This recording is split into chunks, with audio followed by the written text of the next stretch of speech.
بيوم من الايام قررنا اني ومصطفى وسلار ومحمد نلعب ببجي، ولكن المشكله اللعبه على المحاكي كانت جدا سيئه لدرجه ما تنلعب. لقينا الحل واضح، نشتري ايبادات ونرتاح. وهنا بلشت قصتنا. السلام عليكم، شلونكم شباب؟ شو اخباركم؟ وياكم بيرو، ورجعنا بفيديو نوعيه جديده انا مسويها قبل بس بدون فيس كام، بس هسه سويت فيس كام وراح يعني ما ادري شنو احط لكم صراحه ويا القصه. هل اعوفها هيجي بس انا تشوفوني بس يعني ليش تشوفني بس هيجي ما بدون اي حركه؟ لو اخلي لك باركور، لو اخلي لك سلار يلعب باركور، شلون واحد يعرف انه هاي؟ لو اخلي لك فيديوهات سبوي، ما ادري. فعلى الاغلب راح اخليهم كلهم. شلون واحد؟ بس خلينا نشوف. من قررت اخذ الايباد دخلنا برحلة بحث جدا طويلة. بلشت ادور بالجديد، ما حصلت اي جديد ولا حصلت المواصفات اللي اريدها، واصلا الجديد مقطوع من السوق بشكل غريب. فانتقلت للمستعمل بالجروبات، تطبيقات، محلات، ومشكلتها صارت يا اما غالي يا بعيب يا ما يفيدني، يعني غير اصدار عن اللي اني اريده. الايباد اللي كنت اني اريده اللي هو الريد ماجيك نوفا او استرا، مو مهم الذاكره مالته التخزين، لان يعني انا بس عندي لعبه واحده ببجي وبس، يعني هو اقل ذاكره ب 128 يمكن، بس كانت اني تمام عندي، ما عندي مشكله اقل واحد حتى. ظليت ادور لدرجه اتصلت تقريبا على 50 شخص كل يوم، اخابر بالليل الصبح الظهر كل وقت. انقلب حياتي بس اتصل ادور الجروب، اتصل عليه اخابر، يطلع ما يفيد، مبيوع، غالي، بعيد، ما عنده توصيل. واني قبل فتره يعني بعت الايباد لان ما كنت استفاد منه، بس هسه من ردتها فجاه انه الكل اختفى، والاسعار ما ادري جدا صاعده مال الايبادات. يعني انا اخذت الجديد يمكن ب 850 الف او ما يعادل 700 دولار، هذا غير دولة يعني يتابعونه. فاتصلت على اكثر من واحد وما يفيدني. بعد كل هذا التعب واخيرا لقيت حصلت واحد مناسب.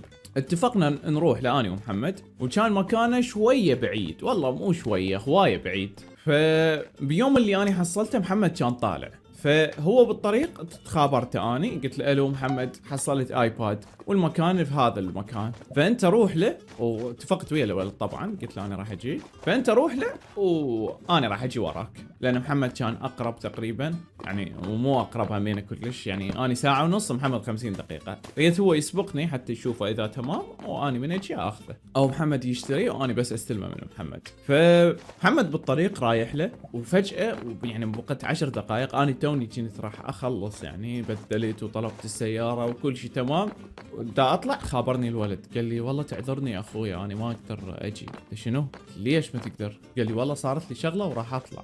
ترى 10 دقائق ونوصل لك، هو يعني انا اقصد محمد 10 دقائق ونوصل لك، ليش ما تقدر؟ كان يقول لي والله ما اقدر، وجدا اصر انه ماكو اليوم، تعالوا باكر.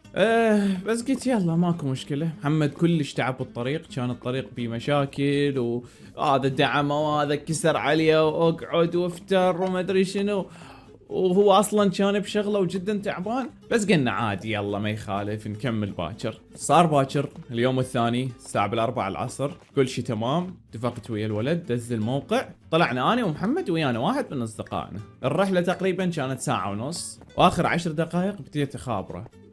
الو شلونك صديقي؟ شنو الاخبار؟ ما يجاوب. الو يا معود ابو الغيره؟ ما يجاوب. قلت يلا ما يخالف، مشغول، خلي نكمل. كملنا، وصلنا قبل الموعد تقريبا بنص ساعة، ووراها ورا ما وصلنا اخابر ما يجاوب، الولد اختفى، لا رد لا اتصال، لا موجود يعني واتساب، لا موجود بالاتصال يعني رصيد، كله اختفى، ما اختفى الولد. فقلنا ننتظر، وبهاي الاثناء قلنا نروح لنا مطعم يلا بالطريق، لان لا اني ماكل ولا محمد ماكل ولا صاحبنا ماكل. فرحنا المطعم. رحنا المطعم وكان الاكل جدا ما طيب، سيء يعني، كانت تجربه جدا سيئه. بس عموما احنا مو تجربتنا المطعم، طلعنا ضايجين وتعبانين. بس هنا انا كلش ضجت، قلت اليوم لو اني لو الايباد ما ارجع بدون الايباد. وبعدين يعني الشباب قالوا لي شلون يعني، واذا بس هو ماكو وعندنا بس الموقع وما نعرف حتى اسمه، للولد، فقررنا نتحول الى محققين. شلون؟ نزلنا نسال المحلات عنه، بس المشكله اصلا ما نعرف اسمه، فرجعنا للجروبات. انا ضيعت اسمه، ادري اعرف بس الرقم مالته لان كنت اخابر وهواي ارقام، فما كنت اعرف اسمه، ما منتبه على اسمه. رجعنا للجروبات وبعد بحث طلعنا اسمه ولقبه. خلينا نسميه محمد الباقلاني. رحت قمت انزل اني على المحلات. تعرفوا محمد الباقلاني؟ لا. تعرفوا محمد الباقلاني؟ لا. نروح على ابو الكباب، الابو المخضر، بكل المحلات. بس المشكله هي وين كانت؟ انه الناس لو ما تعرفه صدق، لو يخافون يحجون عبالهم الولد ممكن مسوي مشكله، او يعني يتحفظون عليه حتى عبالهم فد شيء. بس انا كنت انزل اقول لهم والله انا عندي ايباد وهاي المحادثه ويا الولد، وبس اريد عند البيت حتى ادق عليه الباب لان موبايله يمكن مطفي او صار له شغله. اخر شيء طبينا على ابو محل، قلت له تعرفوا محمد الباقلاني؟ قال لي ايه بيتهم هناك ويم المحل الفلاني. قلت ها هي لقفناه. رحت للمحل ذاك، تعرفوا محمد الباقلاني؟ اشترينا منه بطاله ماي مدري شنو شيبس، حتى يعني نبين انه حبابين. مو المشكله احنا حبابين، يعني ما عندنا شيء ويا الولد، بس اريد اشتري منه الايباد. وقال لي المحل قبل هو ذاك ابو المحل باع، اشترينا من عنده شويه باع للولد بربع. قال لنا بظهري، يعني المحل هنا وبيتهم هنا الولد.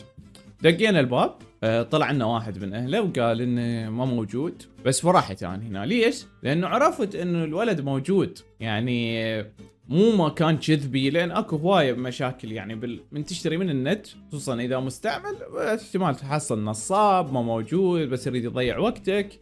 فانا كنت خايف انه الولد اصلا يعني كذب بايعه، او يعني صارت له ما يريد يبيعه، او اصلا ما يريد يبيع لنا اياه. فهواي جت احتمالات، بس من عرفت انه هو هذا مكانه وما موجود ارتاحت.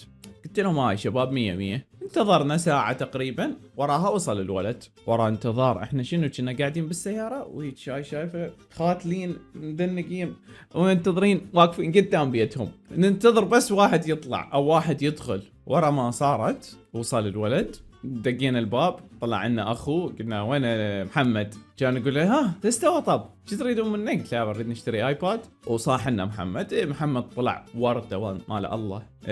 بس يعني كان المشكله انه هو طالع للشغل وناسي الموبايل مالته على الشحن، عفوا خلصان شحن الموبايل مالته. فاعتذر من عندنا هوايه وانطانا الايباد. هي الايباد اشتريته 100 هذا الريد ماجيك نوفا.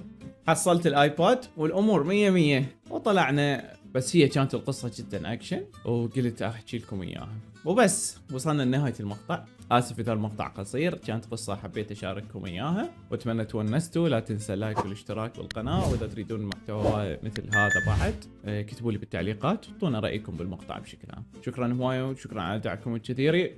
باي باي.